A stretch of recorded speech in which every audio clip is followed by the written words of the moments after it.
algunas personas de mi equipo, y es que hace unos años la Fundación Santa Fe cambió su modelo, cambió el modelo de atención, y es posible que hoy en día todavía todos los que estamos trabajando dentro de la Fundación Santa Fe no lo tengamos claro. Entonces quiero contarles un poquito ese cambio, por qué se hizo, porque ahora ponemos al paciente como centrado toda la atención centrada en el paciente y en su familia, y eso pues que nos ha generado o qué resultados podemos mostrarles hoy.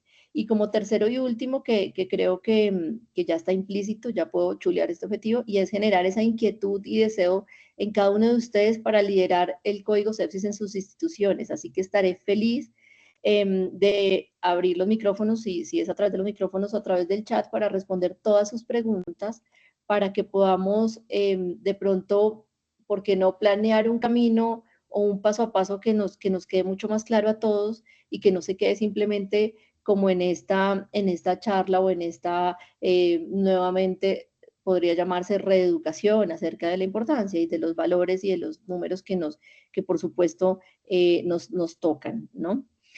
¿Cómo lo vamos a hacer? El contenido que vamos a desarrollar es nuestro proceso. Les voy a contar un poquito de nuestro proceso que ha hecho que seamos un poco diferentes.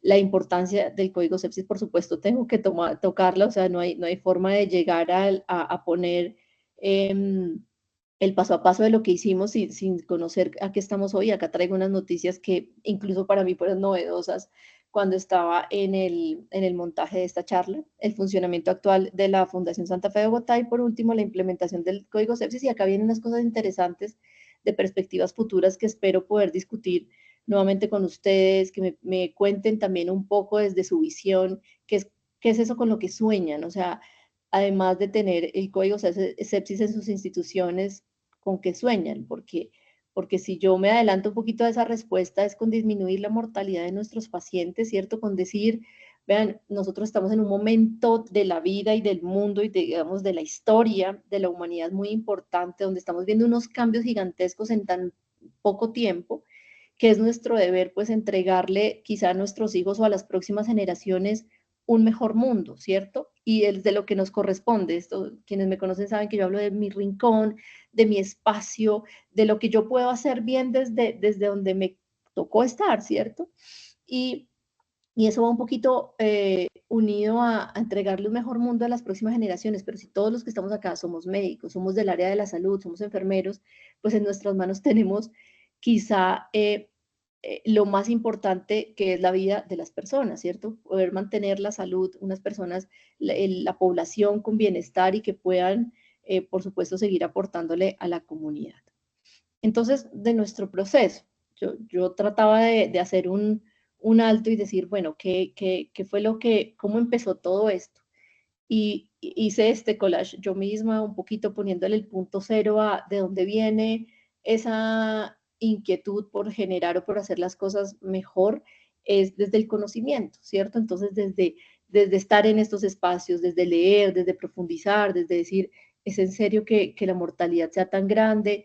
Y en mi caso personal, yo me gradué en el 2015 del programa de la Universidad del Rosario de la Fundación Santa Fe de Bogotá, y en las rotaciones selectivas tuve la oportunidad de rotar 2 meses con Philip Dellinger en New Jersey, en Cooper Healthcare Institute de New Jersey, y allá él era, Philip Dellinger, ya hoy está retirado, pero él fue el autor, el primer autor de las primeras guías de Surviving Sepsis Campaign, o de sobreviviendo a la sepsis, y fue muy interesante, muy afortunada poder estar allá, pasar revista y decir con él, y que de la voz de él me contara por qué, por qué creó el Surviving Sepsis, y un poquito yéndome a por qué lo creó, fue porque él veía que la mortalidad era muy alta en los pacientes que llegaban a urgencias y que no podían tener un ingreso oportuno o temprano a las unidades de cuidado intensivo. Entonces dijo, venga,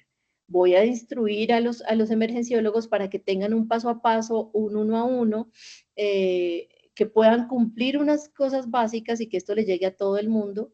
Y efectivamente eso mostró, lo va a mostrar más adelante, pero una disminución de la mortalidad casi del 40%.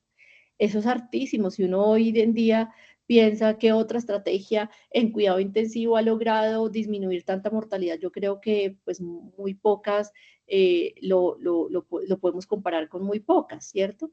Y entonces él en ese momento pues se sentía como muy orgulloso de decir, vean, es que las guías de Surviving Sepsis Campaign le cambiaron la historia a la sepsis en el mundo. Una de las críticas fuertes que se le hacían un poco era en no contar, digamos que todas las unidades o las regiones apartadas no contaran con lactato y demás, pero al final era como realmente una base para uno exigir lo que uno quiere, y quizá de acá es lo que yo también quiero que ustedes se lleven. ¿Qué es lo que tenemos que exigirle a nuestras instituciones para que ese objetivo primordial que tenemos de entregar una mejor salud sea real, ¿cierto? Entonces esas pautas, él se sentía pues muy orgulloso de eso, pero después me dijo, y estando ahí en unas revistas decía, ya logramos que en urgencias tuvieran esa alerta en el paciente en sepsis, y lo vieran y actuaran de forma mucho más rápida, pero le quedaba una tarea gigantesca, él mismo se la planteó así, y era que no pasara lo mismo en los pacientes hospitalizados. Y es que hablemos de hospitales gigantes de más de 1.000, 2.000, bueno, 1.200 camas de hospitalización, donde un paciente en sepsis, pues pueda que no se le preste mucha atención. ¿Y por qué no se le presta mucha atención? Porque su causa o su motivo de consulta fue otro, y lo hemos vivido todos, yo todavía lo he seguido viviendo incluso recientemente, paciente que ingresa por una cirugía de rodilla, por una cirugía de codo, algo que no tiene nada que ver, desarrolla sepsis, pero no es detectado a tiempo. Entonces ahí había una, un grupo, pues digamos como un gap, una diferencia importante que deberíamos empezar a combatir, y él, pues digamos que a todo su grupo de investigación se lo planteaba así, porque ya decíamos, bueno, las guías de surviving desde urgencias nos ayudan mucho, pero ¿qué pasa con los que están en piso? Eso lo voy a ir dejando ahí, ya lo vamos a retomar. Después que viene, y digamos que esta foto habla un poquito de la planeación. Entonces, como les contaba, en el 2015 me graduó de intensivista, en el 2021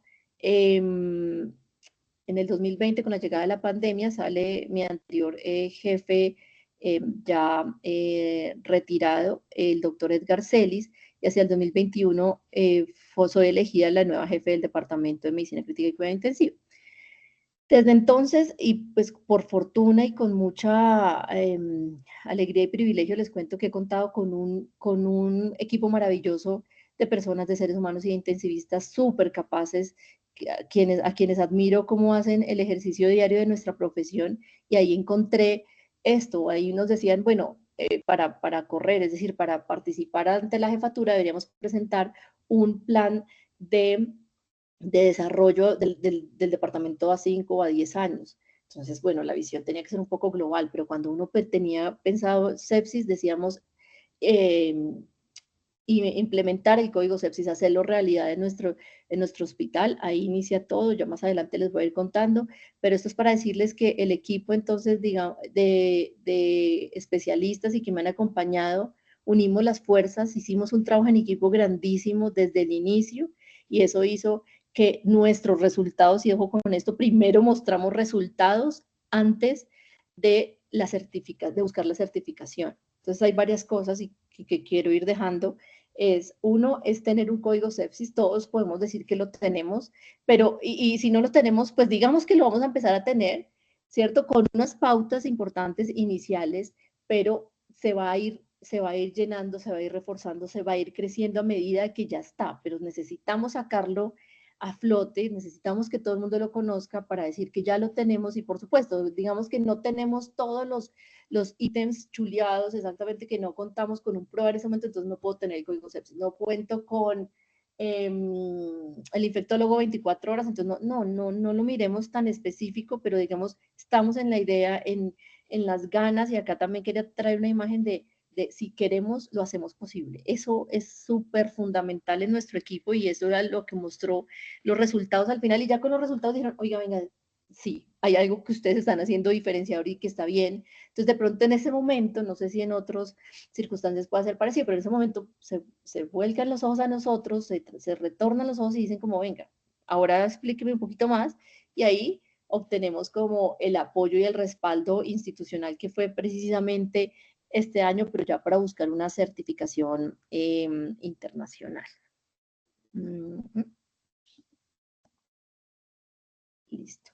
Entonces, acá un poquito para volver al plan a la agenda de la reunión. Vamos a hablar de la importancia de la sepsis, ¿cierto? Yo sé que todos ustedes manejan todos estos números muy bien. Quiero mostrarles este video que solamente dura 2 minutos. No sé si ahí tengo que volver a quitar pantalla y volver a compartir otra página o lo puedo. Miremos a ver si me lo deja. Si quieres, ruédelo y miramos si lo deja, Ok, sí, si mire, lo, fíjense, sí, yo, todos ustedes, pero ahí la tenemos, ¿sí? eso, compártalo otra vez. Ahí está el video, ¿sí? Sí, Como en YouTube, como el simbolito de YouTube. sí, señora, ahí se ve. Y listo, para todos ustedes, entonces, esto es de la semana pasada, esto ocurrió el 25 de septiembre, nuevamente haciendo, digamos que el repaso de la charla del fin de semana, salió esta súper noticia que cada vez nos llena más de fundamentos para ir a defender la necesidad y para decir, oigan, es que esto, pues párennos bolas, que esto es realmente importante. Ella es la doctora Mariam Yashi, es CEO de Global Sepsis Alliance, y acá está hablando ante el panel de las Naciones Unidas, ante la Asamblea General en Nueva York en septiembre 26. Entonces escuchemos un minuto a ver las cifras que nos presenta. Your Excellencies, distinguished delegates, the Global Sepsis Alliance welcomes the historic progress made in AMR advocacy, culminating in the adoption of the political declaration of the high-level meeting. However, the inspiring dialogue among the political and global health leaders and the final draft of the political declaration both miss adequate focus on the major killer of children, women, and men worldwide. It is sepsis. The 4.95 million AMR-related deaths are only part of the 13.7 sepsis-related deaths. Lives lost to AMR are the lives lost to sepsis. Sepsis affects up to 15 million children and adults every year, including 20 million newborns and young children and 5.7 million pregnant women. We cannot achieve sustainable development goals, universal health coverage, or aspirations of antimicrobial resistance political declaration if we do not prioritize sepsis. We are proud that the Global Sepsis Alliance launched the very first global strategy for sepsis, the 2030 Global Agenda for Sepsis, in partnership and leadership of the Global Health Subcommittee of German Parliament. We applaud the US senators for submission of the sepsis bill and look forward to the successful outcome of the legislative process. And we call the UN member states, the UN Secretariat, and the specialized agencies, as well as multiple stakeholders from public, private, academic, and civil society sectors to prioritize sepsis in the Sustainable Development Agenda and the Antimicrobial Resistance Agenda. I thank you for your attention. Ahora voy a dejar de compartir y vuelvo a compartir mi presentación.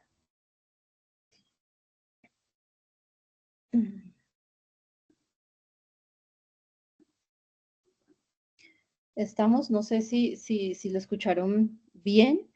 En términos generales, mire, yo pienso que septiembre 27 fue septiembre 26. El llamado está a priorizar la sepsis a nivel mundial porque es el mayor, the major killer, la principal causa de muerte, digamos, que también pudiera ser prevenible en niños, en mujeres y en adultos. Y estos datos ustedes lo saben muy bien y ahí lo dijeron. Yo tenía acá 13.7 millones de muertes al año, ya hablo de 15, alrededor de 15 millones de muertes al año, 4.95 millones de muertes asociadas o atribuibles a la resistencia a los antimicrobianos, 20% de todas las muertes anuales, y esto representa cerca de casi 50 millones de personas cada año, o sea, un país completo como Colombia, que ya estamos como por los 52 millones, alrededor de eso, de un país muere al año por causa de sepsis, y 20.3% son millones de estas muertes son de niños,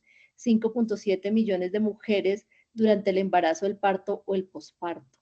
Entonces, estas cifras siguen siendo alertadoras, alarmadoras, pues, alarmantes para poder contarle a la sociedad, por supuesto, a las organizaciones gubernamentales, a los políticos y a los administrativos de nuestras instituciones y decirles que está en nuestras manos cambiar la historia de estos pacientes y ya les vamos a hablar un poquito. Y es que además recientemente ha aumentado su incidencia a un ritmo de 7 al 9% anual, la incidencia de la sepsis, y esto a qué está relacionado directamente al aumento de la expectativa de vida. Ya vemos como cada vez tenemos más ancianos y es curioso, pero a veces el promedio de edad entre nuestros pacientes hospitalizados en la UCI es entre 90, 89 y 90 años, teniendo pues pacientes mucho mayores, 98, yo he llegado a tener uno de 107 años, entonces esto lleva a que por supuesto trae unos problemas y una carga de morbilidad asociada a todas las patologías que vamos a ver, al número de procesos crónicos en la población, al aumento de la realización de técnicas invasivas, y esto con el objetivo de cada vez mantener más tiempo de los pacientes con vida, mayores estados de inmunosupresión por fármacos, esta llegada de todos los nuevos medicamentos biológicos, de los quimioterapéuticos e incluso de nuevas terapias que tenemos, digamos, cada vez más al alcance de la mano en las unidades de cuidado intensivo y en pacientes específicamente oncológicos, pues que nos llevan a enfrentar unos síndromes que a hoy desconocíamos y que por supuesto vienen de la mano con episodios de sepsis y de choque séptico, mayor número de enfermos tratados con quimioterapia, por supuesto.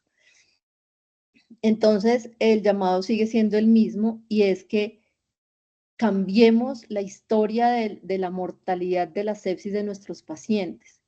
Acá en de hecho el anterior video lo saqué de la página del Día de la Sepsis Mundial, estábamos celebrándolo hace poco, el 13 de septiembre, con la Global Sepsis Alliance. Acá habla de las mismas números de muerte, de que hay una muerte cada 2.8 segundos de pacientes por sepsis alrededor del mundo. Y acá quiero también detenerme un poquito en cuanto a la mortalidad.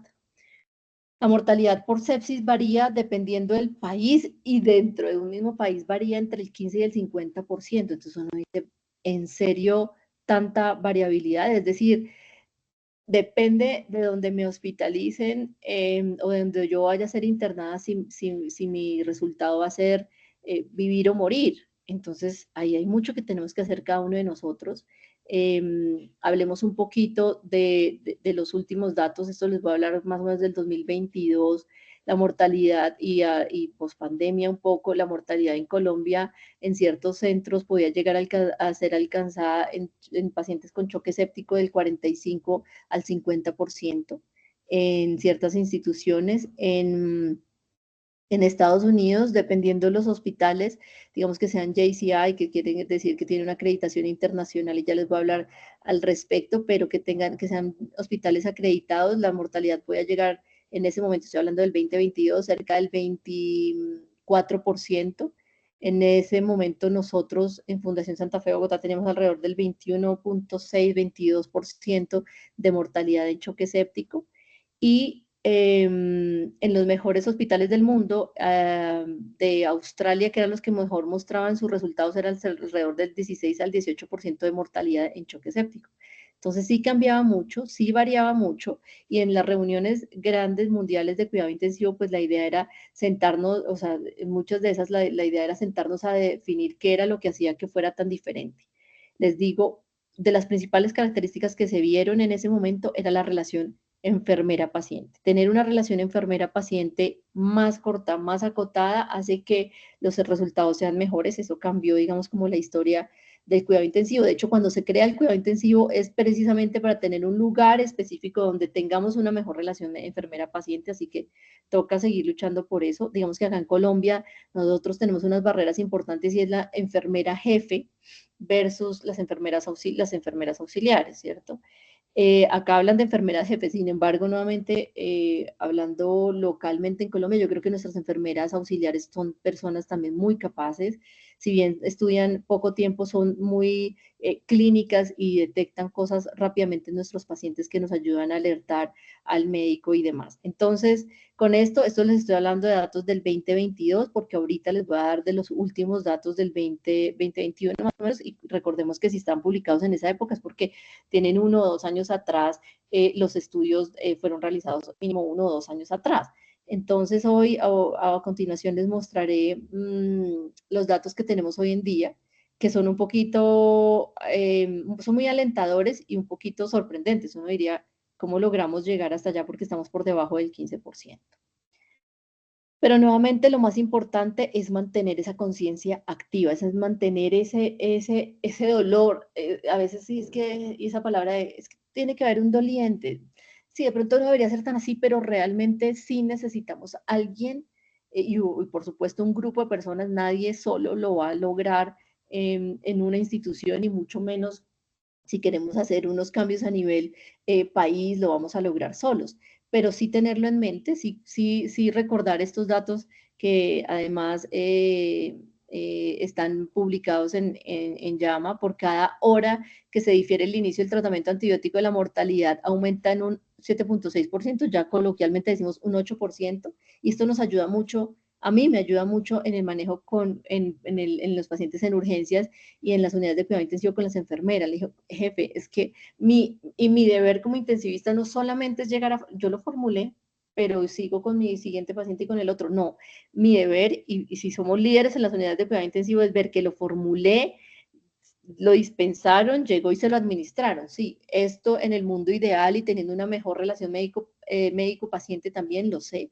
pero igual debemos mantener esa importancia y esa cercanía con el tratamiento de mis pacientes y que no sea solamente ordenarlo y hasta ahí llegamos porque nuestra responsabilidad no va hasta allá, no va hasta que el paciente prácticamente salga de la unidad de cuidado intensivo. Entonces, recordemos que si no damos el antibiótico a tiempo, cada hora aumentamos el 8, llévense más, el 8% el número para la casa cada hora. El 22% de las muertes por sepsis tienen errores en su manejo, o sea, algo hemos hecho mal, podríamos hacer algo mejor, retraso en el diagnóstico, en el inicio del antibiótico o drenaje del foco, nada más y nada menos que las 3 cosas más importantes para asegurar la sobrevida de nuestros pacientes, ¿no? Entonces, en el 22.7%, y esto en quienes lo miden, en los estudios en instituciones donde miden las cosas, o sea, no quiero saber los datos donde de pronto no lo medimos adecuadamente o no llevamos como la minuciosidad del manejo médico, ¿cierto? Y ahí también hay otras cosas que han cambiado, ya no hablamos de las 3 primeras horas, las 6, sino desde la primera hora tenemos que estar tratando de cumplir estas expectativas en nuestros pacientes. 1 de cada 8 muertes asociadas a la sepsis son potencialmente prevenibles. Lo decía en el video también la CEO, decía, hay mucho que podemos hacer, pero que no lo vamos a lograr si no lo priorizamos a nivel mundial. De hecho me hicieron una entrevista hace poco, el grupo también de Vitalis, y decía, es que lo que no es ley, digamos que lo que no está tan estructurado o que no sea de un reporte juicioso, y aún así muchas de las patologías que requieren un reporte juicioso, pues no le damos la importancia que merece, y de ahí también viene un poco la discusión de por qué se quitó sepsis severa y que dejamos sepsis y choque séptico, o en ese momento quedó sepsis y choque séptico, es por la importancia que le damos.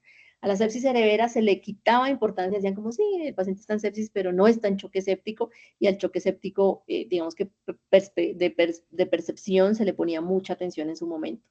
Entonces, está en nuestras manos la reducción de la mortalidad, ya les datos se los había dado, es de cerca de un 40% con el bundle de Survive Sepsis Campaign, que nos ayudó muchísimo al paciente en urgencias, y sigue siendo un reto en el paciente en hospitalización y en piso. Y ahí que tenemos Nosotros como Fundación Santa Fe desde el 2016 creamos el grupo de respuesta rápida con unos resultados también increíbles. Entonces, que lo importante fuera atender al paciente tan rápido como fuera posible y que su ingreso a la unidad de cuidado intensivo también fuera mayor, fuera más rápido, fuera más ágil. Y ahí también les voy a hablar un poquito de un proyecto que teníamos piloto y que se quedó. No sé si alguien conoce qué es la Agenda 2030 o de dónde vienen estos colores, 17 colores que tenemos.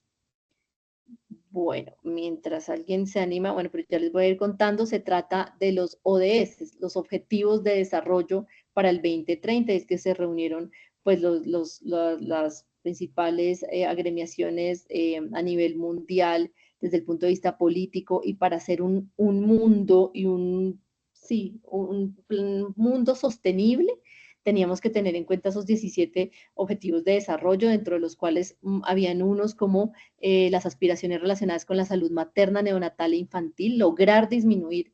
Estos objetivos se plantean, digamos, a nivel gubernamental para que los países puedan invertir dineros importantes para el desarrollo y por supuesto mostrar resultados en cuanto a estos puntos. La cobertura universal de salud, es decir, es como con lo que uno sueña, que la cobertura de salud sea universal, que no exista resistencia a los antimicrobianos o que se tenga en la mente, y la prevención, preparación y respuesta ante pandemias, por lo que venía esto, digamos que recientemente se añade, pero desde el 2016-17 venían pensando en cómo evadir, cómo combatir la pobreza a nivel mundial, y una de las cosas y de las principales, entonces hablan del agua potable, del acceso a los servicios de salud, pero nada de esto se puede lograr si no tienen acciones sólidas contra la sepsis a nivel nacional, regional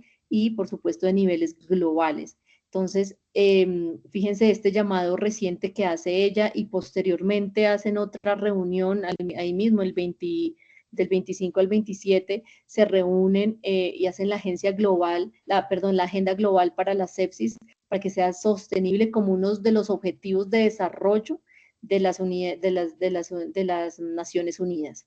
¿Con cuáles objetivos? Presentar la agenda global de sepsis del 2030 como una estrategia global multiaño, por supuesto, que disminuya o que aliviane la carga de cuidado humano, social y económico de la sepsis. También alcanzar el consenso urgente de la necesidad de tener una respuesta global a la sepsis, y en esto hay muchas entidades que están trabajando a nivel, por supuesto, mundial, y desde cada uno de los países. Digamos que España es uno de los más líderes al respecto, pero no ha logrado trascender como se quiere, y en esto también están haciendo, esta semana estuvieron reunidas en la PAHO, que es la Pan American Health Organization, la Federación Panamericana de Medicina Crítica y Cuidado Intensivo, estuvieron allá presentando la misma preocupación, pero en un escenario de trabajo en el cual ya van a ver no solamente unas guías, no solamente como que una indicación de la implementación, sino también una alfabetización. Hay mucho que ocurre en los escenarios retirados de las ciudades, por supuesto, principales. Digamos, eso pasa mucho acá en Colombia, y es que si bien nuevamente contamos con muy buenos médicos, a veces no hay una alfabetización adecuada, o por ejemplo en las zonas rurales de nuestro país se quedan personas que no están en constante actualización, entonces pueden pensar que los objetivos del Surviving Sepsis siguen siendo las 3 y las 6 horas y no estemos hablando de la primera hora. Para discutir, miren este escenario tan lindo que se hizo, que se creó para discutir el rol de los trabajadores de la salud, de las mujeres, de la especialidad médica, que representan hoy cerca del 70% de la fuerza global en salud, y esto también se ha visto desde hace muchos años en los programas académicos de medicina, y eso trae consigo, yo creo, que en el mundo todo es perfecto, digamos, como se termina dando, y ahí hay un poquito de que la mujer traiga más cuidado a los detalles, sin desmeritar, por supuesto, la acción y la fuerza que traen los hombres al ejecutar, pero la mujer en ese cuidado es fundamental, y pues poder hacer un llamado al traer la sepsis a una plataforma, digamos, muy alta a nivel político. Miren este estudio tan interesante pues, que muestra la cantidad de pacientes. Acá arriba, en la parte superior, vemos la cantidad de pacientes por 100.000 habitantes. Entonces, y en rosado tenemos la sepsis. Enseguida tenemos stroke o ACV, luego cáncer, enfermedades cardíacas y VIH. Y abajo tenemos la inversión que se le hace en dólares a cada uno de los grupos. Veamos cómo sepsis, siendo la mayor cantidad de pacientes que se presentan por 100.000 habitantes, la inversión en investigación es mínima, es muy poca, y como todos los esfuerzos, pues sin desmeritar por la carga que generan en cada uno de nosotros, pero cáncer y VIH se llevan la gran cantidad de los recursos en las inversiones. Y ahí viene un poquito una de las barreras que vamos a encontrar más adelante, y que seguramente en las preguntas va a existir la barrera, y es el recurso económico. Si no tenemos esa inversión, ¿cómo podemos seguir adelante? Y podemos discutirlo. Él es el doctor Marcio Borges, él es el presidente de la Fundación Código Sepsis. Ellos en España, creo que él está en Palma de Mallorca, desarrollan y pues empiezan a ver, nuevamente ellos también inician. He tenido la oportunidad de estar con él en varias reuniones. Él estuvo ahorita en Washington, en la PAHO que les cuento, en la reunión, y con el objetivo, él empieza primero a medir, y entonces con los datos dice, venga, que esto sí es demasiado grave lo que está ocurriendo. Y a nivel España crea la Fundación Código Sepsis como una fundación sin ánimo de lucro, bueno, ya les voy a contar los objetivos de esa fundación.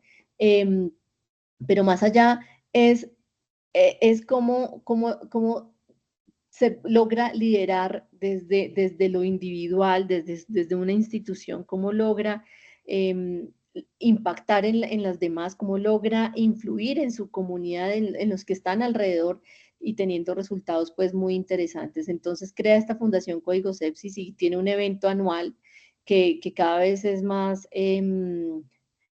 llamativo, de altísima calidad. Lo hace en Madrid y lo unió a otra que se llama Tecnosepsis. Él hace el Código Sepsis como tal, que es el consenso que ellos quieren realizar para tener el 1 a 1, y se sientan y discuten ampliamente cuál antibiótico, cómo va la resistencia, cuáles son los laboratorios, las pruebas moleculares que vienen, y hace un evento no paralelo, pero el siguiente día, cuando acaba Código Sepsis, de Tecnosepsis, y trae toda la tecnología más de punta para implementar a la cabecera del paciente en sepsis. Entonces habla de inteligencia artificial, de unas pruebas moleculares y unos diagnósticos que nos puedan llevar a unos fenotipos cada vez mucho, que nos individualicen mucho más a los pacientes, ¿cierto? Pero nuevamente, desde su origen, pues crea esta fundación científica multidisciplinar dedicada a mejorar el abordaje y tratamiento de pacientes con sepsis. Empezó en España y ya va alrededor del mundo. Nace gracias al proyecto denominado Proyecto Código Sepsis, que se inicia con la vocación de materializarse como una herramienta referente en el sistema sanitario español para la homogenización en el manejo de la detección precoz, inicio de medidas terapéuticas, así como la monitorización de la respuesta evolutiva en aquellas áreas en las que se efectúa la atención de esta grave situación. Ojo, miren a esta palabra de homogenización en el manejo para la detección precoz. Uno de los retos que yo tenía como jefe del departamento era homogeneizar la atención de los pacientes críticos en todos los escenarios. No hablemos solamente de sepsis. Entonces los cirujanos llevaban, y dependiera de quien recibiera el paciente, los resultados iban a ser diferentes. Yo no podía creer esto. Y quizás sí, quizá cada uno desde su formación pues tiene una forma de hacer las cosas diferentes, pero eso le hace mucho daño a nuestros pacientes. El que yo diga, vamos a darle chance de no ventilar a este paciente, y enseguida llegó el médico de la tarde y dice, no, lo vamos a intubar ya porque no veo que vaya a aguantar, sin tener un protocolo de al cuánto tiempo le íbamos a medir los gases arteriales y cuánto estábamos esperando que cambiara. Pues eso le hace daño a nuestros pacientes, porque la variabilidad en el manejo es fatal para ellos. Entonces el objetivo era ese. Y pues, nos preguntaremos por qué un código, por qué entonces llamarlo código. Bueno, código viene en medicina desde muchos aspectos y se pone o se le pone este título de código a las patologías que su actuación, o mejor, sí, su actuación en el tiempo depende del resultado, o el resultado depende de su actuación en el tiempo. O sea, son patologías tiempo dependientes, que si yo no las diagnostico a tiempo y inicio, implemento el manejo, pues voy a tener peores resultados en nuestros pacientes. Claro, esto aplicaría para todos en la globalidad, para un cáncer y demás, pero estamos hablando de patologías que amenacen la vida de los pacientes, agudas en un momento crítico. Entonces, ¿por qué un código?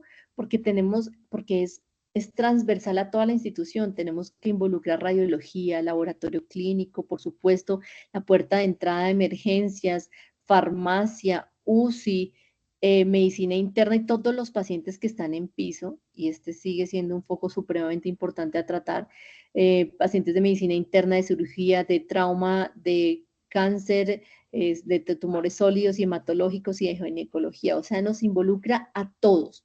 Y si acá hay directores no solamente de UCI, sino de hospitales, pues es el momento para ver qué tan importante es la influencia de todos. Y en un código, si una dependencia, un departamento no se articula rápidamente a los demás, pues nos va a generar una traba en el desarrollo y en el camino. Entonces, los objetivos principales son promover el marco de la participación conjunta de los profesionales sanitarios, y acá es supremamente difícil, es uno de los retos, sentarnos todos a ponernos de acuerdo, y como lo diría Laura Castillo, que es la jefe del departamento, la jefe de sección de sepsis y respiratoria. Nosotros tenemos en la Fundación Santa Fe una UCI de sepsis y respiratoria, y ella diría, pues ponerlos a todos de acuerdo, pueden pasar 2 y 3 reuniones y no logramos ponernos de acuerdo. Al final de la segunda o la tercera ya dijo, bueno, más o menos quedamos en esto. Entonces no es tan fácil, realmente sí nos falta mucha comunicación. Crear un sistema de educación continuada, y esto es supremamente importante. Acá podemos salir todos unos expertos en código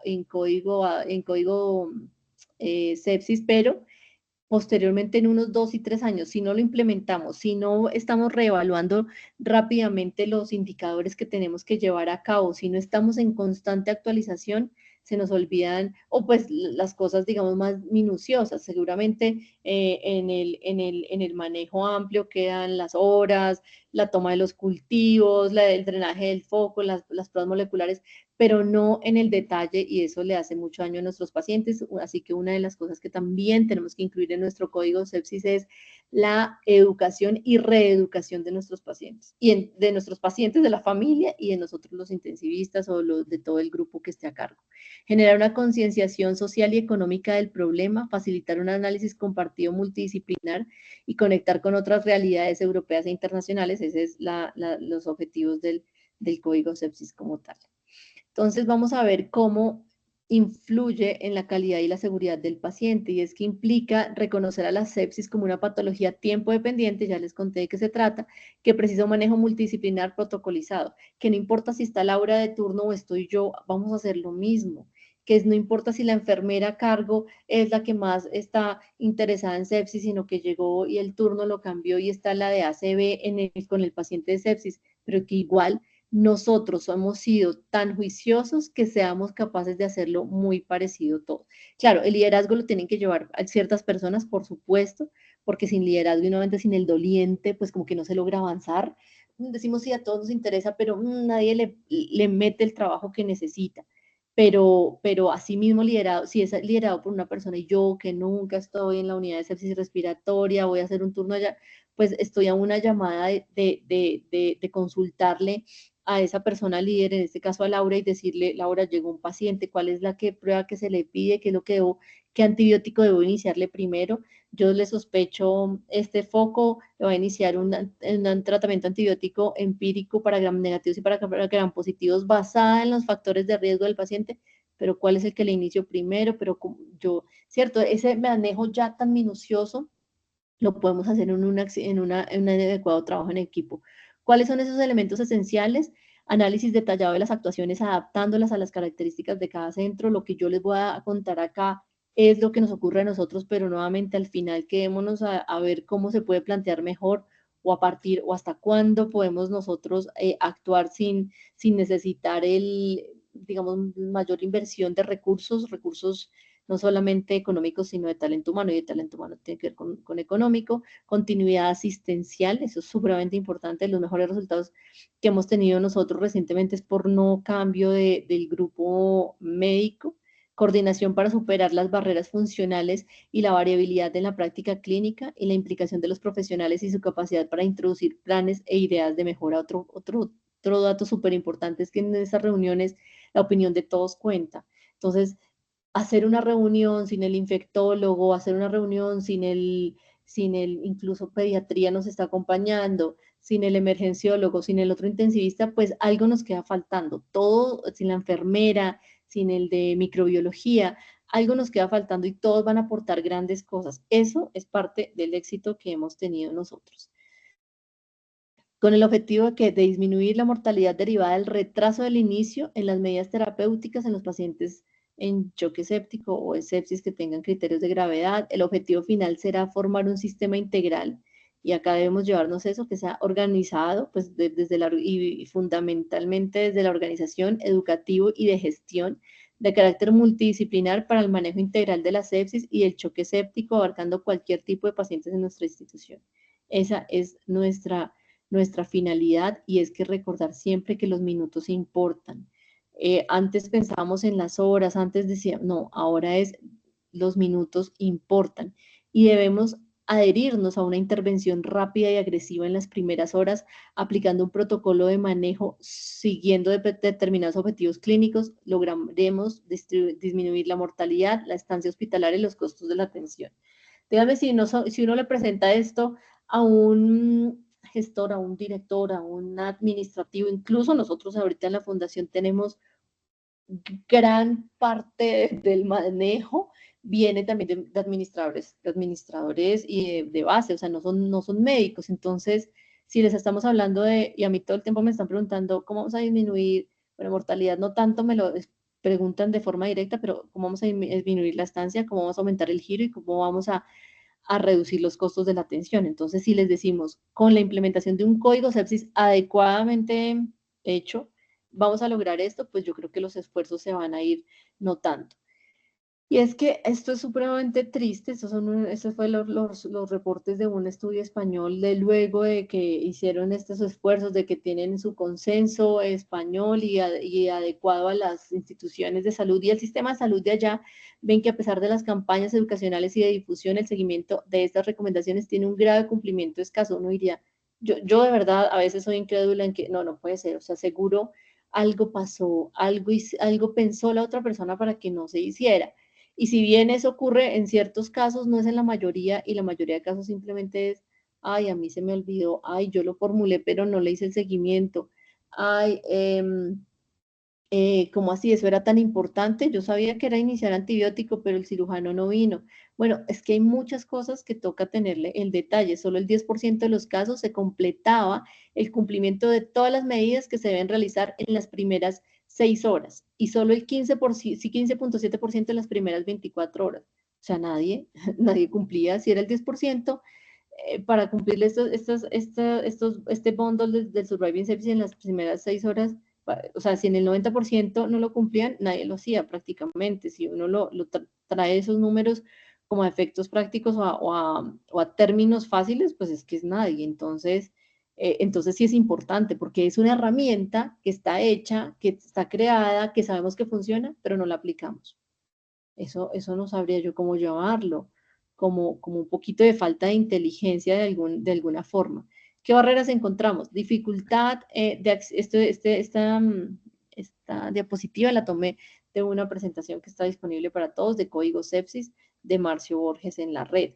Dificultad de acciones multimodales. Entonces, eso lo tenemos todos, de pensar solamente en una vía específica, la complejidad del trabajo entre servicios, unidades y profesionales que son distintos.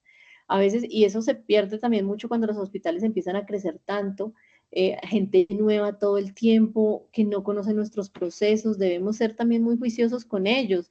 Y en el día de la inducción, así como se les habla de la importancia de la higiene de manos, que por supuesto nos va a repercutir en estos números, pues también de la importancia de lo que nosotros hemos considerado códigos, código ACB, código sepsis, grupo de respuesta rápida, que conozcan en qué instituciones están trabajando, si bien no es la idea que nos conozcamos todos uno a uno la cara, pero sí que sepamos cuáles son nuestros procesos. La falta de recursos sin duda es una de las barreras y alguno me la pondría de primeras, y es decir, y seguramente una de las cosas que van a sacar claro es que la Fundación Santa Fe tiene con qué, tiene el dinero acá, y nosotros estamos atravesando por una situación difícil, compleja, digamos, en el entorno. Seguramente sí, pero lo que les digo es, cuando iniciamos esto, cuando iniciamos la idea, cuando nos iniciamos a capacitar, no teníamos eso, o sea, no teníamos los recursos, no teníamos los ojos mirándonos de la dirección médica diciendo, oiga, qué bueno lo hacen, sigamos, empujémoslas, cómo las ayudamos, sino por el contrario era como, y lo puedo decir acá, no sé si Laura está conectada, era como no, de hecho tengo yo los correos y todo desde que queríamos empezar la implementación y no teníamos luz verde, no había luz verde, o sea, no era como, sí, allá levanta la mano y a todos les dicen que sí, todas las ideas son bienvenidas, todo lo que no es así. Hay unas prioridades que tienen los que dirigen los hospitales, pero que si ya viene por otro lado, digamos, desde el punto de vista político, ya como el PROA, dense cuenta el PROA cuando el PROA se lo quitan específicamente a los infectólogos en diferentes instituciones, que sea el grupo de medicina interna de infectología, no sé qué, si no se lo dejan bajo o sea, sí está liderado por ellos, por supuesto, pero bajo la dirección médica y no bajo el grupo específico de su subespecialidad, pues tiene resultados diferentes. Entonces eso yo le hace pensar a uno que nos falta educar también a nuestros administradores, a nuestros administrativos, decirles, oigan, vengan, que es que eso es importante. Así como pues, en pandemia nos enfrentamos a algo que nadie sabía, que nadie conocía, y al menos nuestros resultados acá en Colombia fueron muy buenos, fue porque unimos esfuerzos y dijimos, venga, ¿qué es lo que es realmente importante? Crear continuamente puentes entre servicios, unidades, médico, enfermería, y acá nuevamente ese doliente es maravilloso, pero el de las enfermeras es vital. Si uno puede también tener toda esta teoría en la mente, saberlo, manejarlo, pero si no hay un líder también referente en enfermería, que uno piense sepsis y voltea a mirar a la jefe Cindy, pues es difícil porque, ay, ¿a quién cómo tomo el hemocultivo? Nosotros teníamos ahí unos estudios también internos de nosotros que salían, que los hemocultivos llegaban en las cantidades que eran las inadecuadas, entonces no los devolvían, no servía, la muestra se perdía. Entonces, desde estas cosas tan sencillas que uno dice, en serio, necesitamos toda la implementación de un código para hacer esto bien, para hacer nuestros básicos bien, pues ahí está un poquito la pregunta. Falta de soporte de la dirección y de la gerencia, pero esto yo creo que es un poquito por el analfabetismo que hay al respecto de la sepsis, y es nuestro deber decir, oigan, un espacio y les cuento de qué trata la sepsis, cuántos mueren, cuánto gasto tenemos y cómo podemos hacerlo mejor. No realizar acciones combinadas con las administraciones, profesionales quemados, y en esto sí, pues qué responsabilidad tan grande tenemos todos, porque pasa, ¿no? O sea, veamos cómo en COVID pues estábamos realmente quemados, y traer una idea nueva pues nadie quería ni probar ni hacer, sino simplemente estábamos en un día a día muy difícil de superar, pero hoy que lo logramos, que estamos del otro lado, pues está en nuestro deber seguir impactando para que esta mortalidad cambie. Ningún tipo de incentivo, eso es verdad, eso es absolutamente cierto. Nosotros queremos siempre hacer las cosas mejor, para aportar más, para cambiar la vida de nuestro, pero y alguien nos dice, pues posiblemente felicitaciones o un reconocimiento, pero eso genera motivación momentánea y vuelve y como que cae esa curva. Pero el incentivo es que nosotros podamos en unos años reunirnos y mostrar lo que algunos de los números que estamos haciendo, que son un poco sorprendentes. Uno dice, ¿en serio estamos tan a ese nivel? Con un poco de duda y siendo sincera con todos ustedes, dijimos, no, venga, revisemos bien esos números porque no sabemos, y revisando los números, sí, yo creo que algo ha cambiado también a nivel mundial, porque son ya comparables a los de España, es decir, ese 15 que veíamos ya están acercándose más hacia abajo, 14, 13% de mortalidad en grupos donde les apasione la sepsis, donde les apasione este tipo de pacientes, donde quieran ver unos resultados diferentes. Unificar iniciativas para pacientes comunes, por supuesto, problemas de urgencias, plantas y unidades de pacientes críticos. Esas son de las barreras más importantes. Ahora les voy a hablar un poquito de Fundación Santa Fe de Bogotá. Me pueden ir diciendo cuánto tiempo me queda o si voy bien. Esto es hasta el... Adelante, doctora, no hay problema.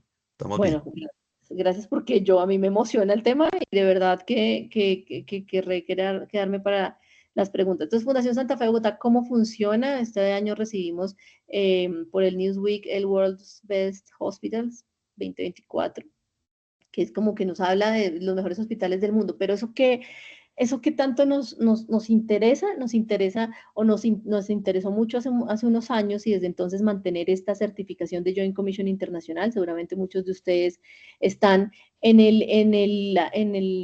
el proceso de participar para acreditarse o ya tienen acreditación internacional. Esto es un orgullo como país, lo debemos decir. Entre más instituciones tengamos acreditadas con Joint Commission, quiere decir que nuestros estándares son tan comparables como los de mejores hospitales de Estados Unidos o los que tengan mejor práctica clínica. No solamente nuestros estándares, sino nuestros resultados.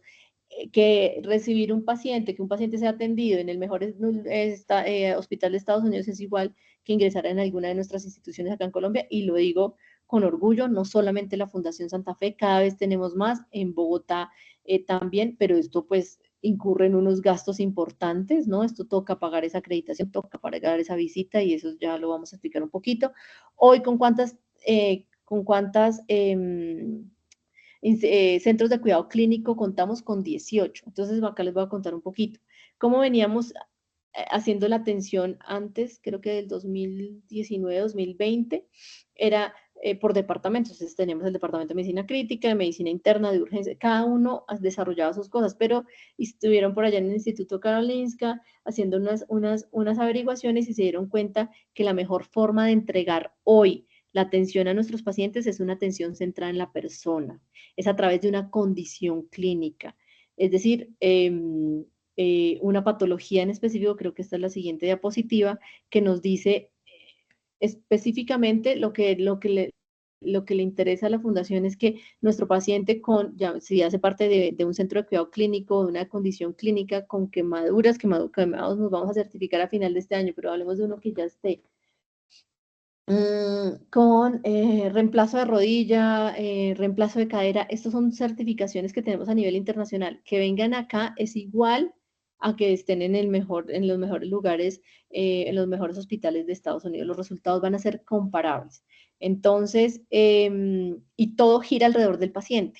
El paciente llega por infarto de miocardio soto, el paciente llega, tiene infarto, se le resuelve su parte aguda, pero queda vinculado a un centro de cuidado clínico de infarto de miocardio. ¿Qué quiere decir eso? Que si me sucedió a mi familiar, yo no tengo que ir a buscar, venga, ¿dónde está la nutricionista? Porque es que tiene que darme recomendaciones de nutrición, tiene que darme recomendaciones de psicología, tiene que darme la rehabilitación, ¿dónde es que es? No, es todo gira alrededor del paciente, de la patología del paciente.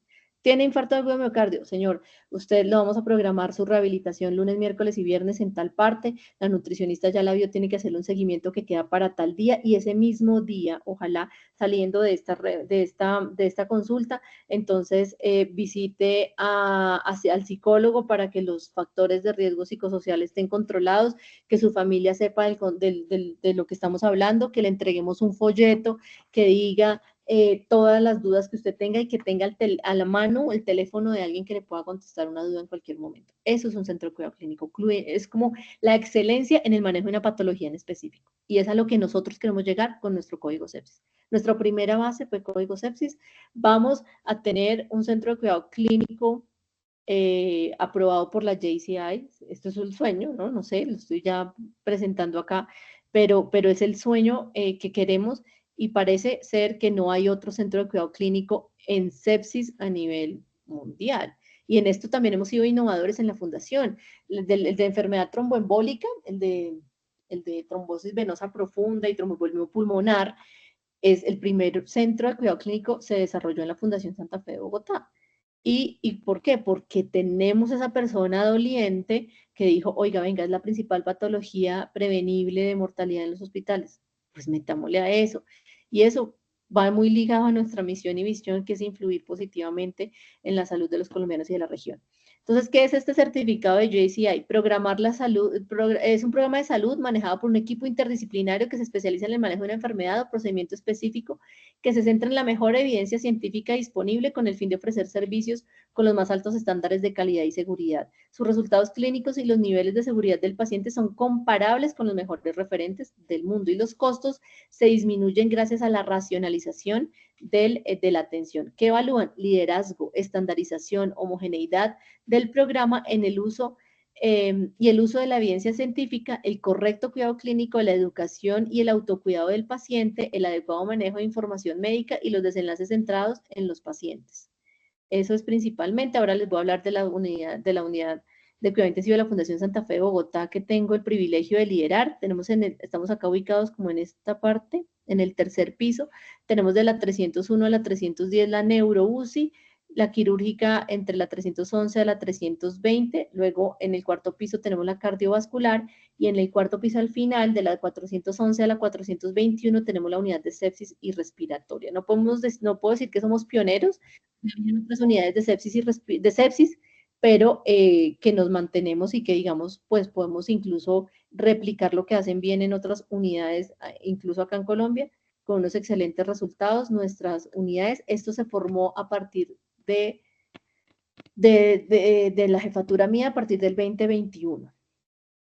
Desde entonces, bueno, y el octavo piso, perdón, la unidad de quemados que hace parte de la sección de quirúrgica, son 5 unidades en 4 secciones, la unidad de quemados que está en el octavo piso de la 8000 a la 8007, y acá en la 8000 y 8001 tenemos un proyecto muy lindo que dije que les iba a contar y que se llama Zona de Transición, y es tener las camas vacías siempre, es nuestra promesa de valor, con el objetivo de que si se deteriora un paciente en piso, tiene el ingreso asegurado a la UCI como momentáneo. Se dice transición porque puedo yo decir, si el paciente es, o sea, un choque séptico severo, o sea, un choque séptico muy comprometido, pues yo le digo, entonces llamamos a la unidad de sepsis, subimos un paciente que ya vaya con traslado a piso, lo subimos a la unidad de transición e ingresamos el paciente directamente a la unidad de sepsis y respiratoria. Estos resultados cambian, estas actuaciones cambian los resultados de los pacientes. Que el paciente llegue a la unidad subespecializada, no solamente por los médicos, sino por los enfermeros. La neuro-UCI es supremamente subespecializada en pacientes de neuro, sepsis y respiratoria cardiovascular, tanto que ya cambiar turnos entre nosotros, entre las diferentes unidades, se hace cada vez más difícil porque el manejo minucioso es cada vez mucho más detallado, pero eso le asegura al paciente unos buenos resultados si yo le permito su ingreso temprano. ¿Y qué le ocurría antes cuando yo tengo el hospital lleno con el 100% de las camas ocupadas, se me deteriora un paciente en piso? ¿Qué hacíamos? Llevarlo a urgencias. No sé qué hacen en sus instituciones, pero esa fue una iniciativa, se hizo un proyecto piloto con muy buenos resultados. Hoy contamos con esas 4 camas disponibles para ingresar los pacientes. Incluso nos ha servido para los pacientes que están en remisión, o sea, que recibimos de referencia. No, que viene un paciente que está quemado y nos necesita urgente, y no tenemos cama. Pues zona de transición está hecho para eso. ¿Qué necesitamos grande para eso? La ayuda de flujo hospitalario. Flujo es vital en este espacio para que cada vez que vea un paciente ubicado en zona de transición, debe ubicarlo, porque es transitorio, debe ubicarlo de forma definitiva en otro lado.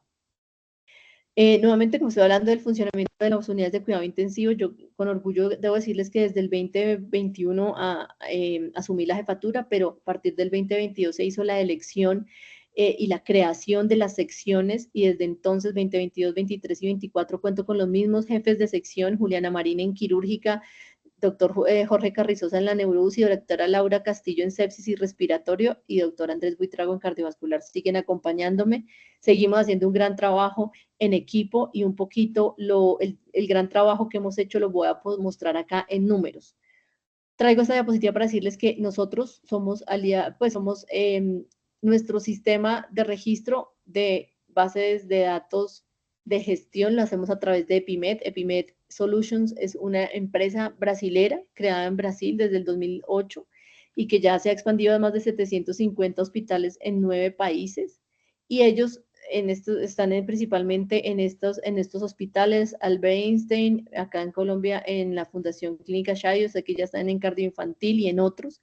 Esto, claro, es un sistema que uno paga y uno registra ahí sus pacientes. En este momento, nosotros nos habían hablado de interoperabilidad, de que los pacientes iban a hacer automáticamente la historia clínica, cogía los datos de la historia clínica, eso no es tan así, no los coge de forma inmediata, pero sí los datos como los demográficos, edad, género, fecha de ingreso y fecha de salida. Entonces, y vivo o muerto, si sale vivo o muerto, estos son los principales. Los otros debe ingresarlos una enfermera de forma manual todos los días, pues en el computador, registrando todos los ingresos que tenemos. ¿Qué es lo importante de esta herramienta? Sé que hay muchísimas más, es que nos permite compararnos con diferentes unidades de cuidado intensivo en 12 países, ya llevan más de 15 años en el mercado, más de 2.200 camas de UCI. ¿Y qué nos da realmente? Si ustedes me preguntan, esta no era la que iba primero. Déjenme ver a ver si es esta, tampoco. Bueno, no, quería mostrárselas sin los punticos, por aquí, pero bueno. Estos son nuestros resultados. Entonces, yo a final de año tengo que hacer, al principio de año del próximo año, y cada año tengo que hacer una presentación del informe de gestión de lo que hicimos en todo el año, de lo que hizo cada una de las unidades y de lo que lideramos. Entonces, esto nos ayuda, esto es un paso sí o sí importante para mostrar, y es a través de Epimed. ¿Qué tenemos? Todos estos puntos amarillos que ustedes ven acá son unidades de cuidados intensivos, diferentes unidades de cuidado intensivo que registran en el mismo sistema de Epimed, ¿sí? Que tiene dos variables importantes. En el eje Y, la tasa de mortalidad estandarizada.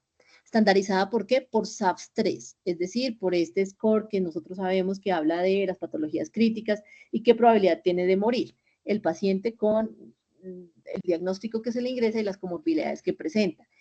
Y en el eje de las X, acá está la unidad de recursos estandarizado. ¿Qué quiere decir unidad de recursos? ¿Cuánto tiempo demora el paciente en la UCI con esa patología? Entonces, bajo diferentes algoritmos, ideal estar en este cuadrante inferior izquierdo, que yo tenga una baja tasa de mortalidad con una baja utilización de recursos, sería ideal, es decir, no se me mueren los pacientes y además los saco rápido, tengo muy buenos resultados a bajo costo. Esto es lo que más cercano hoy en día tenemos para hablar de costos. ¿Por qué? Porque yo no puedo comparar lo que yo cobro en un hospital versus lo que se cobra en otro, lo que se cobra en Tunja, pero yo sí puedo decir, si yo en Bogotá, o bueno, en mi hospital, lo demoro 2 días y en Tunja lo demora en 1, pues quiere decir que allá son más eficientes y sale el paciente vivo con buenos resultados, ¿cierto? Entonces, no sé si fui clara, a veces esto nos toma tiempo, me ha tocado hacerlo transversal en todo el hospital para que lo podamos entender. Tasa de mortalidad estandarizada y unidad de recursos, ideal estar en el cuadrante inferior izquierdo. Esta gráfica no nos sale ni mes a mes, ni minuto a minuto, nos sale al completar el año. O sea, hoy esto es 2023, hoy en el 2024 no sé cómo vamos, no sé qué tanta estancia tenemos, bueno, el número de pacientes sí lo puedo saber, pero no las mortalidades, ni puedo sacar esta matriz de eficiencia que me compara. Sin embargo, en el 2023, miren la unidad de sepsis y respiratoria, ¿dónde estaba? Sepsis. Está en una tasa de mortalidad de 0.65 con una unidad de recursos de 0.72. Ideal, miren, por debajo donde queremos estar, la de neuro, 0.87 por 0.80, quirúrgica y quemados. Quemados está un poquito más arriba y si vemos por encima de la raya de la unidad de recursos estandarizada, pero esto me habla más, perdón, de la tasa de mortalidad estandarizada. No, si es de la unidad de recursos estandarizada por la estancia. La estancia de los quemados, acá lo estamos comparando y se meten en la misma bolsa que cualquier paciente quirúrgico. Entonces, que un paciente séptico como con un quemado lo estamos comparando en lo mismo. Ese es de las críticas que se le hace por ahora a este análisis que tenemos en conjunto. Dense cuenta que acá no tenemos la unidad cardiovascular, porque esa sí se logró sacar aparte. ¿Por qué? Porque pues es la principal causa de muerte, digamos, de cardiovascular, es es el infarto de miocardio, hay unidades específicas de coronarios, hay hospitales específicos de corazón y no tienen que ver con el resto, eso sí se comparan aparte, pero estas son las que podemos comparar bajo el mismo criterio. ¿Cuál es nuestro score? Pues el SAPS, es con el que lo hacemos. Y dense cuenta, ellos hacen otra comparación importante, y es que las unidades que se encuentran en este cuadrante inferior izquierdo hasta esta franja son unas UCIs eficientes, pero aquí para abajo son UCIs top performer. ¿Qué quiere decir? Que están por encima del promedio de las mejores unidades del mundo con esos resultados.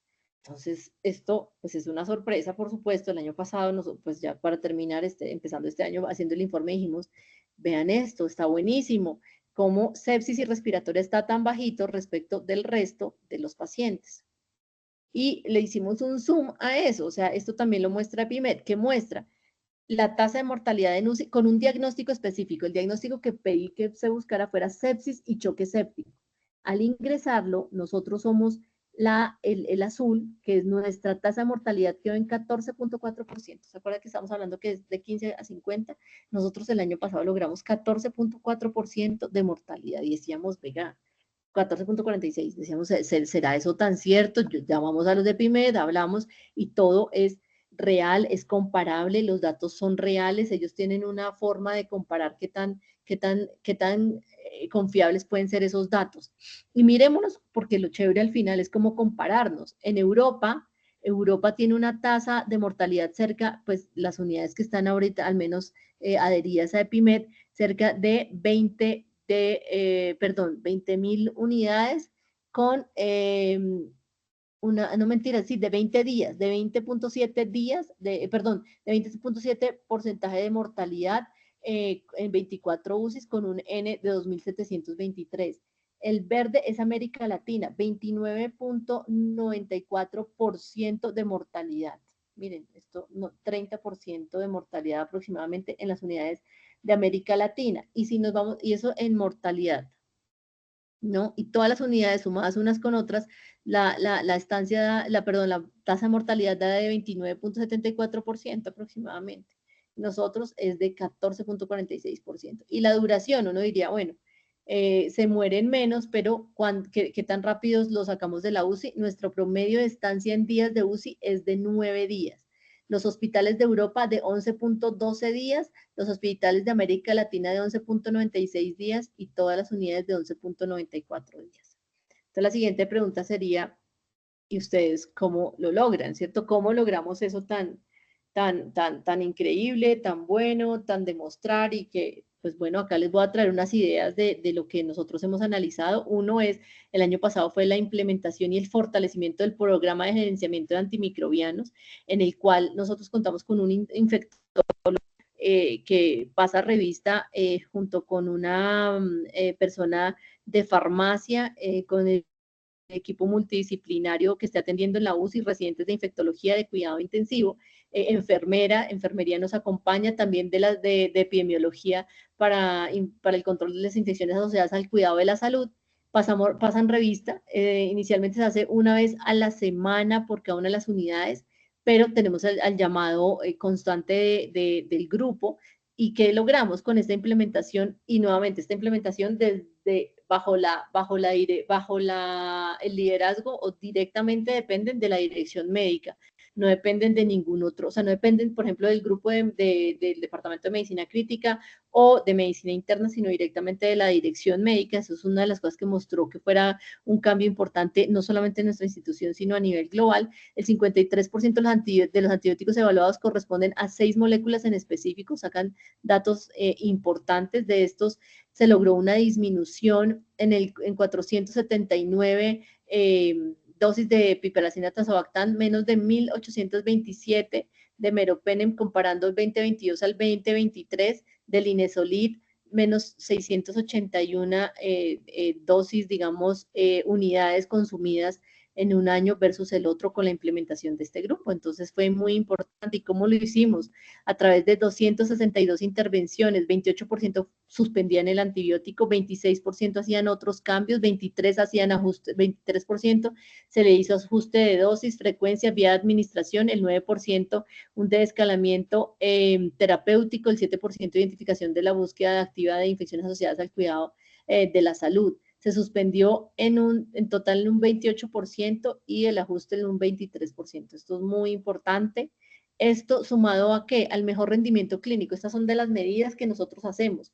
Modelo de atención especializada, tener nuestros pacientes ojalá cada vez más cohortizados a un solo espacio en la unidad. Sin embargo, si yo no tengo cama y necesito recibir un paciente séptico en la de quemados y allá está disponible, lo hacemos así, pero rápidamente una reorganización a la unidad especializada, mejor evidencia científica, nos basamos siempre en la mejor evidencia, especialización del cuidado médico y de enfermería, ya nuestras enfermeras también pertenecen a un grupo específico, tecnología disponible, oportunidad en la atención centrada en la persona, y eso. Y en cuanto al adecuado uso de los recursos, duración de estancia en la UCI, duración hospitalaria, prevención de infecciones, prevención de eventos de riesgo, eso lo hacemos constantemente. Y eso que nos dio que EpiMed nos otorgue este año, nos otorgó el premio de UCI Top Performer. Si se dieron cuenta, una sola unidad de nuestras 5 unidades recibe esta distinción de UCI Top Performer que se otorga a las UCIs que han logrado los mejores resultados clínicos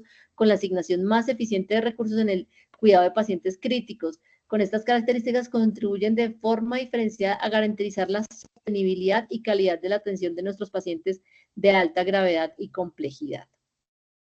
¿Cómo lo hacemos? Con el mejor rendimiento y el adecuado uso de los recursos. Las otras unidades recibieron la distinción de UCI eficiente, pero UCI Top Performer fue para sepsis y unidad respiratoria. Su unidad forma parte entonces del grupo selecto de 240 UCIs consideradas Top Performer dentro de un universo de 1.800 unidades evaluadas en Latinoamérica. Esto nos enorgullece. Acá les presento todo nuestro grupo de la unidad de sepsis y respiratoria, liderado por la doctora Laura Castillo, donde tenemos también el acompañamiento de musicoterapia y otras especialidades. Entonces, todo puede iniciar con una buena idea. En nuestro caso, ya veníamos desarrollando, como les cuento, el grupo del código sepsis. Sin embargo, fue hasta este año que una vez mostramos estos resultados, como, oigan, la mortalidad en el mundo está entre el 15 y el 50%, el 15% de los mejores hospitales, nosotros estamos en 14.4, fue como, vengan, otra vez, ¿cómo es? Y esto nos tocó presentarlo en diferentes escenarios, varias veces, hasta que todos lo comprendiéramos, y es cuando este año nos dicen, bueno, vamos a hacer los esfuerzos para crear el Centro de Cuidado Clínico de Sepsis y Choque Séptico. En eso estamos. ¿De qué depende? De un compromiso institucional. Agradecemos siempre el apoyo de la dirección médica y la creación de un grupo multidisciplinario, intensivistas, emergenciólogos, infectólogos, internistas, geriatras, enfermeros, la gente del C4, que son el grupo, digamos, desde el punto de vista de administración y gestión, microbiólogos, químicos, farmacéuticos, médicos en investigación, todos nos están acompañando. No es el esfuerzo de una sola persona, pero que sí tiene que ser liderado por alguien que sea el doliente. Pero otra de las cosas que yo veo que es muy útil en nuestra institución es que no hay un protagonismo. O sea, Laura lidera este grupo, pero le ha abierto las puertas a todos los intensivistas que quieran ayudarle, y ella es feliz. Entre más manos reciba, pues más se aliviana el trabajo y no se hace tan fuerte para una sola persona. ¿Qué necesitamos para tener el código sepsis? Establecer adecuadamente los criterios de ingreso a este grupo. ¿A quiénes voy a ingresar a este grupo? Y en esto toca ser muy estrictos, y ahí, nuevamente, como les digo, Laura me cuenta 3, 4 reuniones y ya logran definir los criterios de ingreso. Flujogramas, ¿cuál es el flujograma? Porque es que es ahí donde debemos homogeneizarnos el manejo de todos, mitigación de riesgos, los indicadores de proceso y desenlace, la socialización, la educación, la acreditación, que esto es con lo que soñamos prontamente. Pero yo acá en educación volvería a ponerle otra flechita que diga educación y reeducar constantemente a todo nuestro personal. Entonces, educación en los procesos, viene el simulacro, donde debemos tener un 85% del cumplimiento para poder acceder o solicitarle a la Joint Commission que vengan a acreditarnos, y una vez nos acrediten al año y medio, o sea, 2 años, 2 a 3 años, viene la reacreditación, y la reacreditación es todavía un poco, todavía más exigente.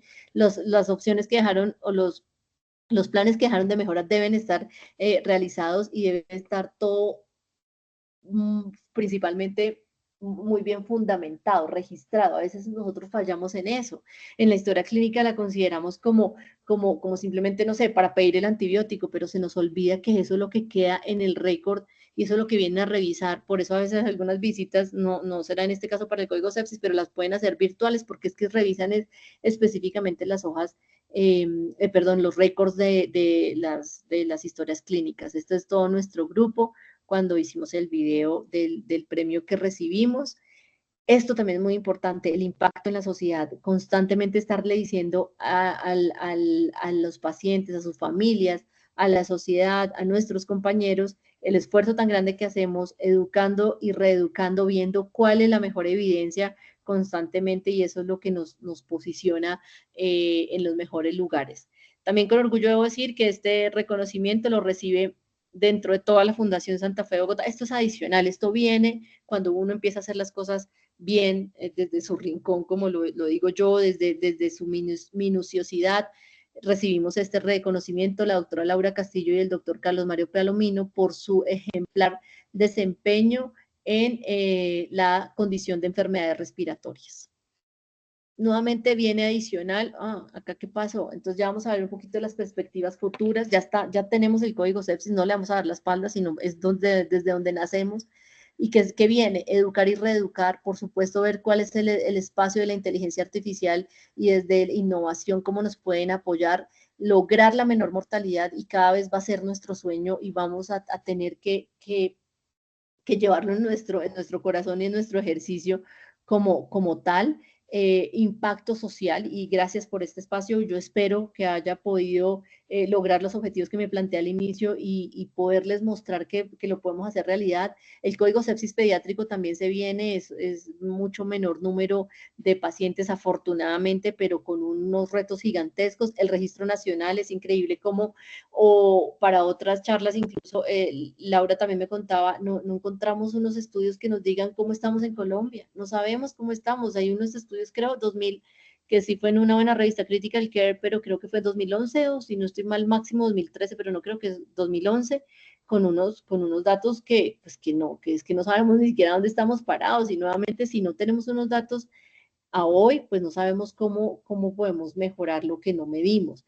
La replicación, y en esto pues estamos supremamente abiertos al apoyo, a la discusión, a la implementación, a generarles un espacio, a recibirlos en nuestras unidades, para mostrarles pues qué más podemos hacer, qué más se viene un poquito en el sueño, este post-sepsis o post-ICU, la consulta post-UCI desde los intensivistas, y yo les digo que sufrí, bueno, que tuve que ser familiar de paciente para darme cuenta que no tenemos ni idea del post-UCI, de todo lo que se viene, de todo lo pesado que es para uno como familiar, enfrentarse a áreas desconocidas, a que yo pensé que eso era, claro, muy intensivista, pensando eso ya salimos de la UCI, se resolvió, y realmente yo creo que ahí esta era apenas el inicio de toda una recuperación larga. La acreditación de JCI, por supuesto, de cuidado remoto queremos hacer mucho, queremos impactar en las sociedades, en las poblaciones apartadas, impacto en la región, para poder ofrecer más y mejor salud. Con esto quiero agradecerles, nuevamente parte del equipo está acá, y aprovechar para invitarlos nuevamente en este esfuerzo por educar y reeducar, a que atiendan a nuestro primer encuentro latinoamericano de Código Sepsis y Tecnosepsis. Viene el doctor Marcio Borges, que les conté que es el fundador de Código Sepsis, y viene, bueno, es un grupo como de 7, 8 conferencistas. Viene el doctor Craig Cooper Smith, que es el nuevo encargado de las nuevas guías, el nuevo autor principal encargado de las guías de Surviving Sepsis Campaign. Y eso quería compartirles, perdón que se me extendió el tiempo. Doctora Jenny Rocío, muchas gracias por su excelente presentación. Recordemos que en el chat de la reunión está el enlace de asistencia y la encuesta de satisfacción de la conferencia. De verdad, muchas gracias, doctora, por hacernos un recorrido primero y luego toda la experiencia que ha tenido la Fundación Santa Fe. Hay varias preguntas que quieren transmitirle. Rápidamente se las hago. ¿Cómo hace? Bueno, lo primero es si puede compartirles el enlace de ese fragmento del YouTube que nos presentó al principio. De pronto en el chat de la reunión se puede compartir o usted me lo puede enviar a mi WhatsApp y yo lo comparto sin ningún problema. Acá está, ya lo envié. Perfecto. ¿Cómo hacer un código sepsis homogéneo a todas las instituciones para hablar un mismo idioma a nivel nacional, teniendo en cuenta las diferencias importantes en niveles de atención respecto a recursos de personas de laboratorio e infraestructura? Doctor González, Franco Muy buena pregunta. González. Muy Ujú. buena pregunta, doctor González. Yo creo que el esfuerzo tiene que ser de todos, tiene que venir de nosotros. Y tenemos una sociedad en la cual nos podemos apalancar, que es la Asociación Colombiana de Medicina Crítica y Cuidado Intensivo, AMSI. No podemos ser indiferentes a este problema. No podemos dejar que, si es una patología nuestra, o sea, médica, de los intensivistas, tenemos que ser nosotros los que lo lideremos. Y están haciendo un esfuerzo gigantesco. Aprovecho para contarles que la doctora Diana Borré es la presidente del Comité de Sepsis y Choque Séptico, está en Serena del Mar, en Cartagena, y tiene un grupo de trabajo increíble, multidisciplinario y de diferentes ciudades a nivel Colombia, que desde ahí nace. Ellos ya tienen esta idea de generar el Código Sepsis Colombia. Suena súper chévere, súper lindo. Código Sepsis Colombia, para aterrizarlo un poquito a lo nuestro, para aterrizar a nuestras condiciones. Y es que una de las críticas más fuertes que se le hacen a las guías es que, no sé, el SDRA nos diga que la mejor medición es a través de la presión transpulmonar por el catéter de presión esofágica, que no tiene nadie. Entonces, pues yo tengo uno. Entonces, ¿para qué lo hacemos así? O sea, ¿para qué hacemos la mejor evidencia si no la podemos tener disponible? Es nuestro deber, a través de la AMSI, aterrizar todas esas mejores prácticas y saber cómo podemos implementarlas. Desde mi punto de vista, cómo pudiera ser y cómo podría ir en escalas de niveles de atención. ¿Qué tiene que hacer el primer nivel de atención? Los primeros que reciban el paciente, identificar, tener lactato, no, que no tenemos lactato, pues debemos pelear por tener el lactato, porque es que ya no tener lactato es manejar muy a ciegas, me parece a mí, pero identificar, instaurar, conocer cómo vamos a hacer la reanimación hídrica, cuándo vamos a iniciar vasopresores, cuándo nuestros pacientes son respondedores o no a cada una de estas prácticas. Entonces, yo creo que es a través del esfuerzo de todos, a través de la AMSI, que lo podemos hacer posible. Gracias, doctora. La bacteremia asociada a catéter venoso central es una infección nosocomial frecuente. ¿En qué momento se debe indicar la colocación de este dispositivo a un paciente? Maricruz Pastrana pregunta esto.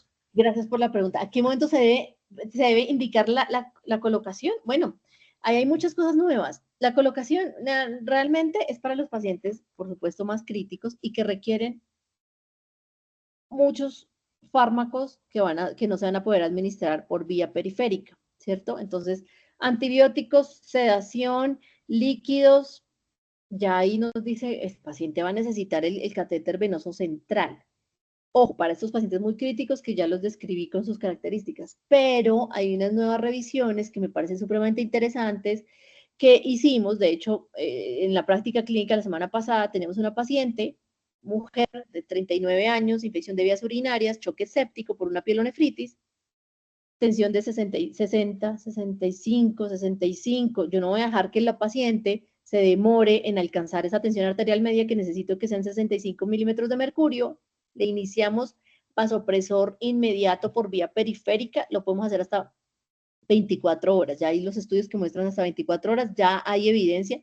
Por ejemplo, la Fundación Santa Fe no nos dejaban ese cambio hasta que no haya pues toda la revisión de la evidencia científica, si sí aplique o no aplique. Ya hoy lo podemos hacer, bajamos las horas, no podemos 24. Si el paciente va peor, pues ya sé que por la periférica no va a resistir, vamos a 12 horas y va a continuar, pues voy pensando en el catéter venoso central. Entonces la pregunta está interesante por varias razones. Uno, hay nuevas prácticas de podemos iniciar vasopresores por vena periférica y eso antes no se hacía, y la enfermera no, porque, bueno, no sé cuáles son los términos que usan, pero irritan la vena, ya no, ya podemos hacerlo de forma fácil, segura y tranquilos de que podemos iniciar vasopresor por la vena, pero chequeando constantemente que el paciente no necesite o que sí necesite inicio o que vaya a hacer el uso prolongado de este vasopresor o que necesitemos doble vasopresor y ahí lo ponemos pues por un acceso central. Gracias, doctora. Otra pregunta es, ¿cuáles son los profesionales que se requieren para iniciar la implementación del código sepsis y su rol principal?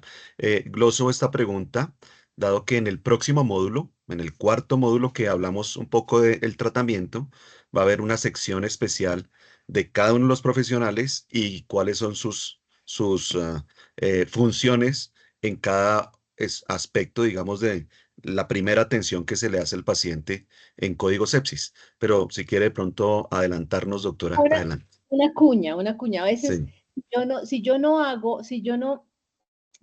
si yo me espero hasta tener todo, no lo voy a hacer, no lo voy a lograr, no voy a dar ese paso. Entonces, mi recomendación es, iniciemos los que estamos. Estoy yo como jefe de la UCI, como intensivista, tengo mi enfermera que le cuento lo que impacta y le está interesada, venga, le gusta sepsis, sí, vamos a hablar con el de urgencias, venga, el de urgencias, ya estamos tres ya es grupo, ¿saben? Es que una persona sola no lo va a lograr, tres ya es grupo, con tres, venga, empecemos a sentarnos a trabajar, es que no necesito, y ya lo vamos a poner título, código, código sepsis, perdón. Para mostrar resultados será otro cuento, pero empecemos desde los interesados y ahí vamos llamando más y vamos creando un grupo multidisciplinario del cual les van a hablar más adelante con los roles específicos.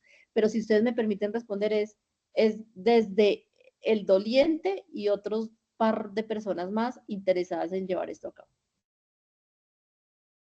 perfecto, doctora, gracias. Sí, con lo que tengamos, como decimos, una cosa es la medicina basada en la evidencia y otra medicina basada en la existencia o en el contexto. Y con lo que tengamos, pues podemos iniciar y trabajar.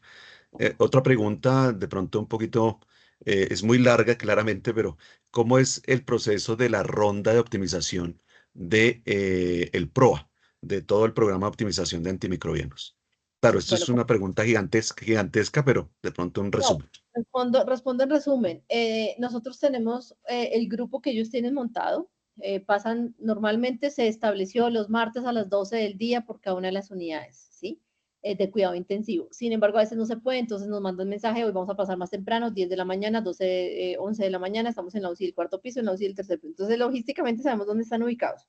Segundo, está el intensivista, ya sabe que vienen a prueba, entonces no vengo a contarle al paciente la interconsulta grande que no, es qué antibióticos iniciamos recientemente, qué antibióticos de pronto están, y claro, ellos tienen un grupo tan bueno que viene microbiología o el residente que está rotando en infectología y ya tiene los cultivos, entonces es, doctora, ya no salen estos cultivos y uno no sabía, ¿no? Entonces yo estoy acá con mi paciente y no sabía que ya tengo un cultivo, que ya me puedo simplificar el espectro, entonces lo hacemos ahí inmediatamente. Si iniciamos un antibiótico nuevo o de amplio espectro o que tiene algunas características especiales, decimos, no, espere, que acá, mire, le quiero contar este caso a prueba específicamente. Tiene un infectólogo o lo va a ver más adelante, pero quiero contarle este caso. Ah, bueno, y hemos tenido días que yo me he sentido supremamente orgullosa diciendo, hoy no tenemos en la neuro-UCI, incluso lo logramos, llegamos a tener, no manejo antibiótico, no hay ningún antibiótico para revisar hoy. Todos los pacientes están en posoperatorios tempranos, quirúrgicos, se han ido. No quiere decir que eso quiera decir que estamos haciéndolo muy bien, no poner antibióticos, no, pero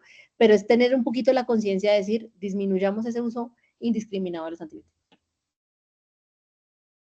Gracias, doctora.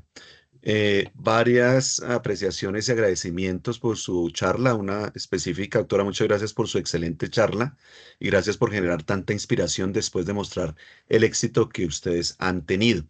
Y de pronto una pregunta final y nuevamente agradeciendo su espacio y su deferencia con este diplomado.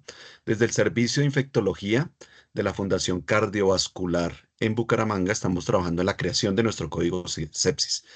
Quisiéramos saber cuáles indicadores y cómo realizar la medición de los mismos en el código.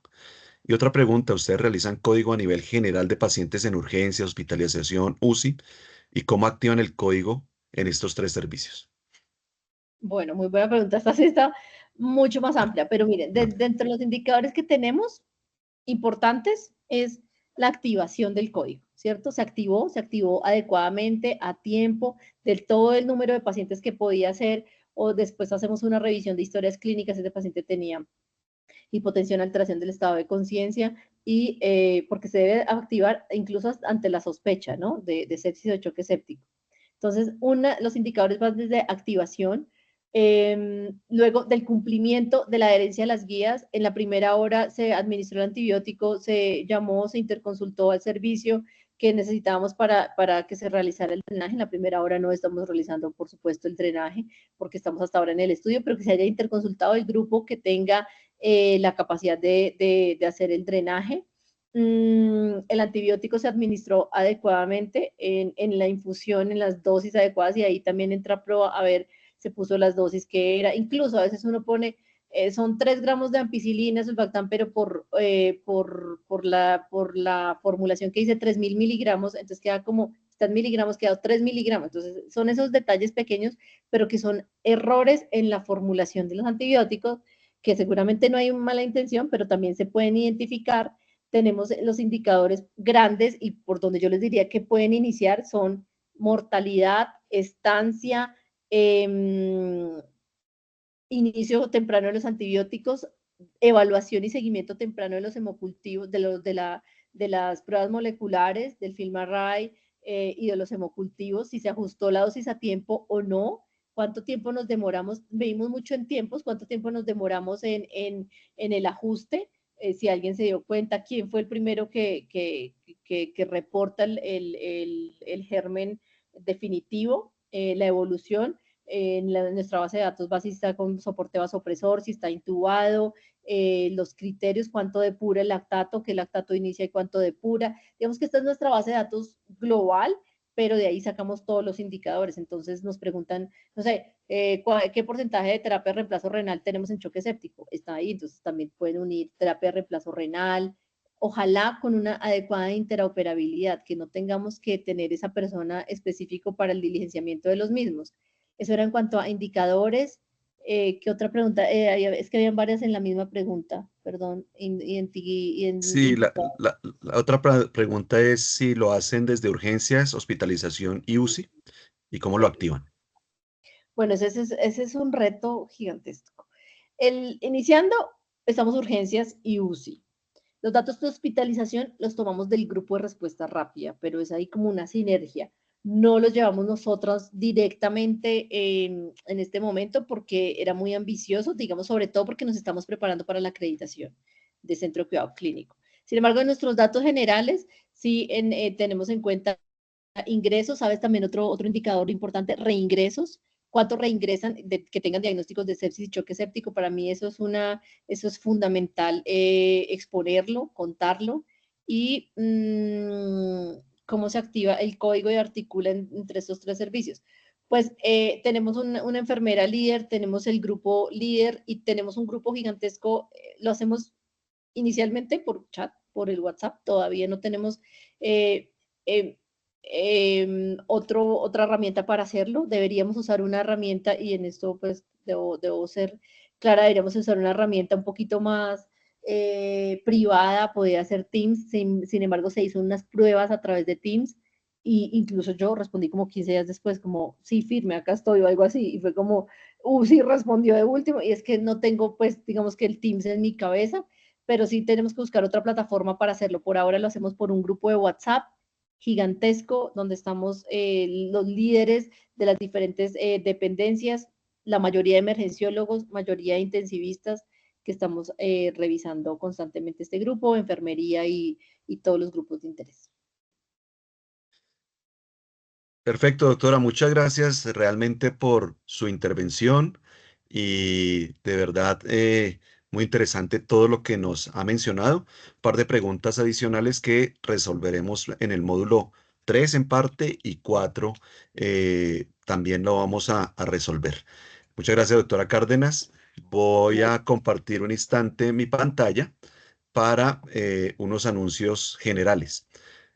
Recordarles primero que el libro guía que tienen para este diplomado es Introducción al Código Sepsis, un esfuerzo que hace la Universidad de La Sabana con 2 grupos de investigación, y ustedes lo pueden tener en publicaciones unisabana.edu.co, se puede conseguir en librerías nacionales, también en la Universidad de La Sabana, o también a través de la red, a través de el libro digital. Eso por un lado. Por el otro lado, recordar que en este momento nos encontramos en el módulo 3 de diagnóstico.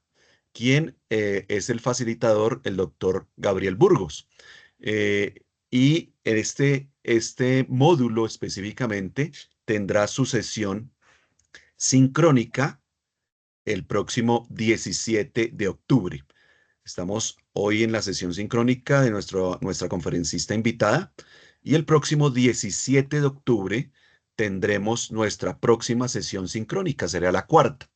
Ya hemos tenido, bueno, ya la 5ª con el 17. El inicio del curso el 15 de agosto, el primer módulo el 5 de septiembre, el segundo el 26 de septiembre. Estas tres grabaciones están disponibles ya en la plataforma, tanto en la inauguración del curso como en cada uno de los módulos, módulo 1 y módulo 2, ya están disponibles las presentaciones y la grabación respectiva. Como les decíamos al principio, la grabación de hoy también estará disponible en el módulo 3 y tendremos nuestra próxima sesión sincrónica el 17 de octubre. Entonces los esperamos el 17 de octubre a las 6 de la tarde.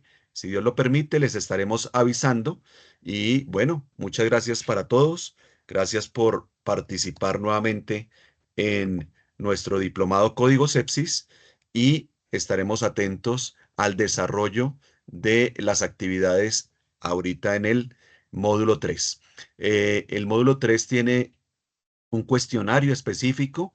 De pronto algunos lo habían ya contestado, sin embargo, fue necesario modificar un par de preguntas que alguno de las participantes nos escribió y nos dijo, venga, hay unas cosas por revisar. Lo hemos revisado y hemos incluido, digamos, una nueva versión del cuestionario.